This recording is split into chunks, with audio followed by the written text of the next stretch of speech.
آقا این همون ماشین است که 1.500 600 میره کردستان یهو.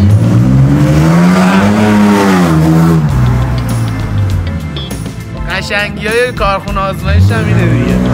هموناست که میره کردستان 1.500 600 قیمت میخوره. خب بابا تا تهرانه همون 1.50 60 تومن بخرید بره دیگه.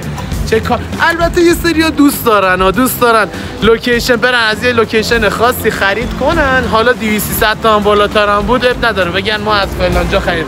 بعد برمیگردی سند رو نگاه میکنی میبینی ای بابا اسم ما خورده باشه، همین 2 ماه پیش ما بوده. اینو بیرنگ 2002 از صبح 200 نفر از کردستان اومدن سراغش. خب اینو ما گذاشتیم 1.470 میره اونجا میخوره یهو 2 تومن. چه کاری هم اینجا بخرید دیگه.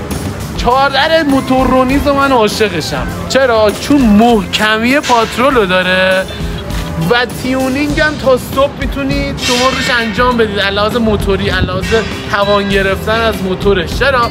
چون نشکنی پاترولو داره، یعنی اون شاسی پاترول محکم زیرشه، اون دفاع محکم پاترول زیرشه، اون گیربکس نشکن پاترولو داره. شما اگه بخوای رونیز رو توربو کنی باید دفاع گیربکس تو عوض کنی، شما باید شاسی تو تقویت کنی.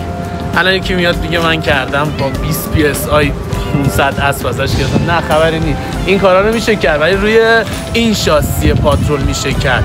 روی رونیز و پیکاپ خیلی سخته، باید خیلی هزینه کنی، خیلی باید حداقل دفاع گیربکس شما باید سافاری کنی. خیلی دوستش دارم. 220 تا کار ماشین کامل بدون رنگ بوده، یه آب رنگ پاچیدن به خاطر زیبایی، ولی کارشناست بیاد ماشین رو ببینه خودش مطمئن میشه از حرفای من.